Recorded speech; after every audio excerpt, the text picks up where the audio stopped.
Selamat siang dan jumpa kembali di dalam Bacarita Podcast Bea Cukai Kupang. Untuk para sobat Bacarita Podcast Bea Cukai Kupang, kali ini Bea Cukai Kupang kedatangan tamu yang sangat luar biasa dari Direktorat Jenderal Bea dan Cukai, yaitu dengan Pak Kunto Prasti dari Subdit Patroli Laut dan Bu Nur Tanti dari Kabak OTL Direktorat Jenderal Bea dan Cukai Kantor Pusat Jakarta. Selamat siang Ibu, selamat siang Pak Kunto, selamat datang di Bea Cukai Kupang. Terima kasih. Sebelum kita mengupas nih lebih dalam terkait dengan rencana kunjungan Bapak dan Ibu ke Bea Cukai Kupang, kira-kira bagaimana nih perjalanan dari Jakarta ke Kupang ini Bu? Kesannya seperti apa nih? Luar biasa. Nur Tanti dan Pak Kunto nih. Yang mengesankan memang penerbangan dari Jakarta itu jam 2 pagi. Wah. Itu luar biasa.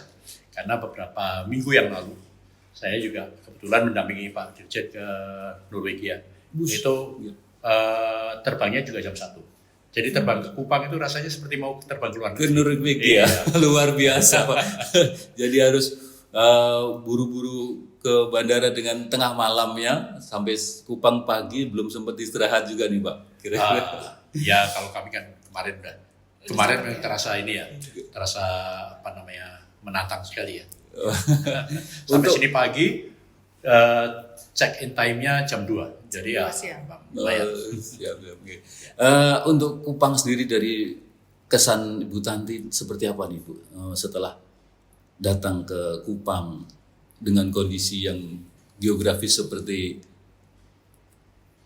ini nih, panasnya di wilayah NTT kira-kira Bu? Saya kebetulan kunjungan ke Kupang kali ini adalah yang kedua kali. Oh siap. Sebelumnya beberapa bulan lalu juga pernah ke sini dalam rangka tadi memastikan untuk rencana implementasi pembentukan PSO Kupang. Baik. Cuma tadi ada bedanya, tadi kalau Pak Kunto bilang kalau penerbangan yang kemarin kita jam 2 pagi berangkatnya, kalau yang sebelumnya masih ada pesawat jam 7 pagi, jadi sampai sini siang.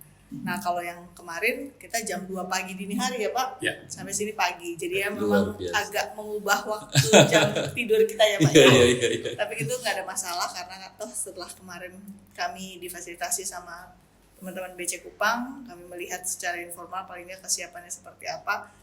Sorenya kita masih bisa istirahat. Nah kalau lihat kotanya Pak, kebetulan ya ini kan ini yang kedua. Ini kalau kota Kupang itu cukup modern kalau menurut saya. Oh, kenapa? Ya? Kalau saya lihat penandanya ada S hardware dan informal.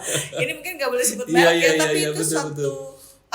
Bisa dibilang itu bahwa Kupang udah cukup modern. Nah ini juga mungkin perlu diketahui untuk teman-teman di luar sana, terutama yang milenials ya. Kadang mungkin ada kekhawatiran, aduh kalau misalnya saya ditempatkan keluar Jawa itu seperti apa? Ya contohnya kalau Kupang ternyata kan udah modern. Ada selain itu di Kupang sudah ada Lipo, sudah ada mall Pak, sudah ada bioskop, sudah ada Lipo. Bahkan kalau saya dulu pada saat datang ke Kupang itu yang saya lihat sudah ada Catem. Jadi artinya sudah modern ya seperti itu.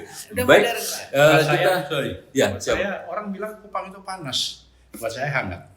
Oh iya. Karena sambutannya yang hangat. Alhamdulillah, siap Pak. Ya. Anginnya cukup seger Pak Bu, di Kupang dengan cuaca yang sangat rasa panas ya. Iya. Ya itu, saya bilang Kupang itu hangat ya. Hangat. Baik. Terima kasih Pak Kunto. Kita lanjut ke sesi berikutnya, yaitu tujuan dalam rangka apa nih kalau boleh tahu nih Pak Kunto dan Bu Nur Tanti nih ke kunjungan ke Bea Cukai Kupang ini. Kok seolah-olah kayaknya penting sekali untuk disampaikan kepada masyarakat ini. Karena ini kunjungan kedua Bu Tanti ya, mungkin Bu Tanti dulu ya. Baik. Jadi gini Pak, kan Bea Cukai sedang mengajukan penataan organisasi. Jadi sehubungan dengan dinamika perubahan lingkungan strategis di Bea Cukai, sehingga kita di DJBC harus responsif ya. Di antaranya adalah kita mengajukan penataan organisasi untuk PSO dan BLPC yang saat ini sedang pembahasan dengan Kemenpan RB. Siap. Nah, tim Kemenpan RB setelah pembahasan kemarin akhir Februari itu perlu untuk melakukan site visit untuk rencana pembentukan PSO Kupang dalam rangka penataan organisasi DJBC.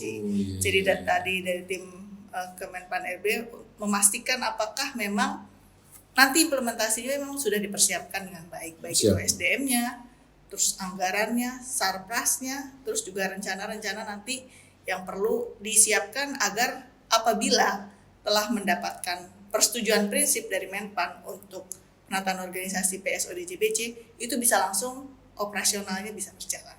Makanya sangat penting kunjungan kami saat ini ke BC Kupang untuk memastikan itu, dan juga memastikan juga, memberikan kepastian juga, memberikan keyakinan ke tim Kemenpan RB bahwa Bea Cukai siap. Siap. Artinya memang ada program yang sangat besar yang nantinya akan diajukan oleh Direktorat Jenderal Bea dan Cukai untuk pembangunan PSO di Bea Cukai Kupang, di Kupang ya Bu ya? Iya. Khususnya Dalam rangka di Kupang. penataan organisasi PSO DJBC. Baik. Ini program yang sangat luar biasa sekali yang bisa kita lanjutkan nanti informasi tersebut kepada masyarakat, khususnya di masyarakat NTT itu sendiri. Selanjutnya untuk manfaat itu sendiri Pak, untuk mohon izin dari manfaat rencana ataupun program Direktorat Jenderal Bea dan Cukai untuk membentuk ataupun membangun PSO di Kupang itu manfaatnya seperti apa Pak untuk NTT kira-kira? Oke, terima kasih. Jadi sebetulnya usulan ini adalah jawaban atas eskalasi risiko yang terjadi. Ya, seperti kita tahu dalam beberapa dekade terakhir banyak ditemukan adanya pelanggaran-pelanggaran kepabeanan ya di sekitar wilayah Nusa Tenggara. Ya, dengan adanya negara tetangga baru ya Timor Leste, ternyata sekarang ditemukan adanya penyelundupan pakaian bekas dari Timor Leste ke Indonesia. Kemudian juga ditemukan juga ada penyelundupan kayu gergasian dari Indonesia ke Timor Leste. Kemudian juga merespon kemungkinan risiko ke depan terkait dengan penyelundupan narkotika. Kita tahu bahwasanya pantai barat Sumatera dan pantai selatan Jawa itu sudah digunakan untuk melakukan sebagai landing spot ya untuk narkotika jenis metamfetamin dari Iran yang sudah sering ditemukan itu di pesisir selatan Jawa seperti di Sukabumi, Jonggenteng, kemudian di Pangandaran, dan terakhir kita bersama dengan BNN melakukan penindakan terhadap 300 kg metamfetamin sabu itu di dekat Pulau Christmas. Artinya apa? Perairan selatan ini juga sudah mulai dilirik oleh sindikat-sindikat internasional untuk melakukan pendaratan. Tidak tertutup kemungkinan pesisir selatan Bali kemudian di Nusa Tenggara suatu saat juga akan digunakan untuk melakukan pendaratan itu. Kenapa? Bali dan daerah di sekitar Nusa Tenggara itu sudah berkembang menjadi daerah wisata, ya, di mana banyak turis-turis di situ, sehingga sangat mungkin turis-turis itu merupakan pasar yang potensial untuk narkotika. Kemudian juga Kupang, kemudian selat-selat di sekitar Nusa Tenggara itu kan merupakan entry point untuk dari Australia. Nah ini juga perlu pengawasan tersendiri karena kedatangan itu juga membawa konsekuensi risiko juga. Baik. Oleh karena itu kami melihat bahwasanya pembangunan PSO di Nusa Tenggara khususnya di Kupang ini menjadi sangat krusial, dan itu sudah berproses. Kita sudah ajukan ke Kementerian Keuangan dan sudah melalui pembahasan dengan Menpan RB. Hari ini Menpan RB melakukan beberapa kali klarifikasi ya mengenai apa betul urgensi dari pembangunan kapal PSO di Kupang. Kemudian juga seberapa jauh kesiapan Bea Cukai untuk melakukan pembangunan PSO di Kupang. Siap. Artinya kekhawatiran dari Direktorat Jenderal Bea dan Cukai terhadap maraknya peredaran ataupun pemasukan barang-barang yang diselundupkan dari luar negeri itu yang memicu DJBC untuk merencana membangun PSO di Kupang, Pak ya. Selain itu juga wilayah yang termasuk Kupang dianggap strategis, lokasi yang strategis untuk dibangunnya PSO Kupang. Seperti itu Pak kira-kira Pak. Ya, salah satunya itu. Ya, yang kedua selama ini kan patroli di Kupang itu di-cover oleh teman-teman di PSO Tanjung Priok. Coverage areanya terlalu luas. Ya, perjalanan dari Tanjung Priok menuju ke Nusa Tenggara itu membutuhkan waktu 5-8 hari. Itu yang membuat operasinya jadi kurang efisien. Kenapa? High cost. Ya. Untuk berjalan, kita belum melakukan operasi, baru perjalanan dari pangkalan menuju tempat operasi saja sudah membutuhkan bahan bakar yang lebih besar. Ya. Belum lagi nanti awak kapalnya, ya. Dengan karakteristik laut di sini yang gelombangnya lumayan, arusnya kuat. Belum melakukan operasi mereka sudah kecapean. Betul Ya. sekali Pak. Oleh karena itu pembangunan di sini kita berharap akan membuat anggaran jadi lebih efisien. Kemudian SDM-nya juga menjadi lebih siap, ya, segar gitu. Karena itu coverage area yang terlalu jauh. Siap. Selanjutnya mungkin ada manfaat lain Bu Tanti dan Pak Kunto dari rencana pembangunan PSO di Kupang yang akan dilakukan oleh Direktorat Jenderal Bea dan Cukai untuk pengembangan wilayah pengawasan yang lebih luas. Artinya di sini ada dampak yang positif bagi masyarakat kemungkinan di dalam hal misalkan dengan adanya pembukaan PSO baru otomatis penambahan SDM dan segala macam. Mungkin bisa disampaikan mungkin Bu Tanti kepada yang terutama nanti bisa diterima informasi kepada masyarakat terkait dengan manfaat adanya PSO yang dikaitkan dengan SDM ataupun penambahan pegawai yang mungkin ada rencana dari Direktorat Jenderal Bea dan Cukai untuk melakukan penambahan hal tersebut Bu, terkait dengan SDM. Jadi dalam rangka penataan organisasi PSO, DJBJ, diantaranya pembentukan PSO Kupang, itu kita di Direktorat Jenderal Bea dan Cukai mengajukan permohonan untuk rekrutmen. Rekrutmen pegawai dan kabarnya sudah disetujui pihak Kemenpan, itu yang kita ajukan sejumlah 217 orang.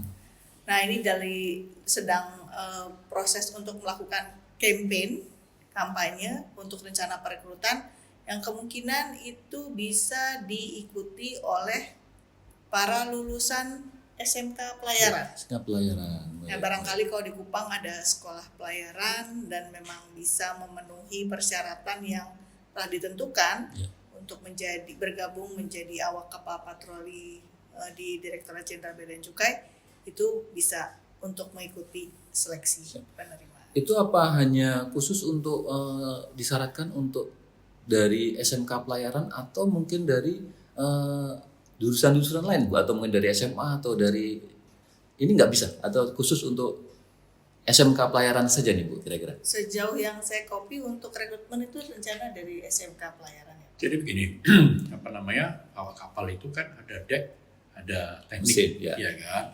Kalau dek tentunya dari SMK pelayaran karena dia terkait dengan navigasi. Nah untuk mesin bisa saja dari SMK lain yang jurusannya mesin, tetapi dia sudah mempunyai sertifikasi sebagai ahli mesin kapal. Jadi memang yang penting mereka memang sudah tersertifikasi, ya, sehingga pada saat ditempatkan sebagai awak kapal patroli mereka sudah siap. Oke. Kira-kira rencana kebutuhan ini kapan ini Pak Bu, untuk perekrutan ini kira-kira tahun 2024 kah atau tahun 2025 nih kira-kira? Masyarakat ini mungkin bertanya-tanya ini di luar, khususnya untuk rekan-rekan sobat Bacarita Podcast ini mungkin bertanya-tanya kapan ini ada penerimaan bea cukai yang ditunggu-tunggu selama ini mungkin Pak? Ya memang ini masih berproses ya. Jadi kita kan rekrutmen itu juga harus melibatkan dari Menpan RB juga. Baik. Diharapkan memang di tahun 2024 ini. Tetapi yang jelas kami sudah melakukan beberapa upaya campaign, ya, kita datangi SMK, SPT SDIP yang memang mengeluarkan sertifikasi untuk itu. Ya kita sampaikan bahwasanya kita ada rencana rekrutmen. Nah, kami berharap melalui podcast ini juga rencana rekrutmen itu juga bisa tersiar, bisa tersampaikan ke masyarakat di Kupang.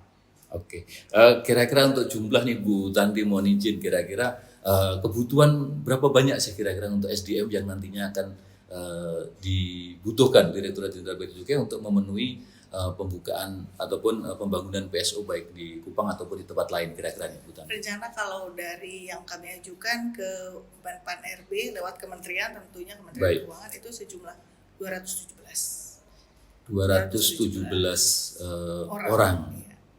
Itu cukup besar. Besar. Mungkin 217 itu untuk kebutuhan AKP. ya karena kita juga ada rencana pengadaan kapal baru. Baik. Kapal baru tentunya membutuhkan awak baru. Tapi di samping itu juga kita perlu SDM untuk tenaga administrasi di kantor wilayah. Jadi untuk AKP sendiri 217 orang. ya. Itu informasi yang bisa kami berikan kepada sobat podcast Bea Cukai Kupang dan mungkin kepada masyarakat khususnya masyarakat NTT dan secara umum masyarakat seluruh Indonesia bahwa Direktorat Jenderal Bea dan Cukai yang berencana akan melakukan pembangunan sarana operasi di wilayah Kupang khususnya.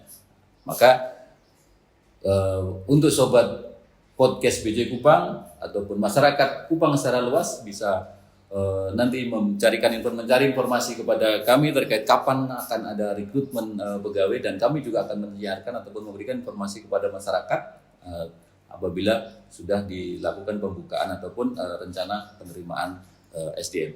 Terima kasih Pak Kunto, terima kasih Bu Nur Tanti atas kesediaannya di dalam perbincangan kami yang cukup membantu menginformasikan kepada masyarakat. Mudah-mudahan informasi yang Pak Kunto dan Ibu Nur Tanti sampaikan bermanfaat untuk masyarakat Kupang khususnya dan masyarakat Indonesia pada umumnya. Terima kasih. Assalamualaikum warahmatullahi wabarakatuh. Selamat siang.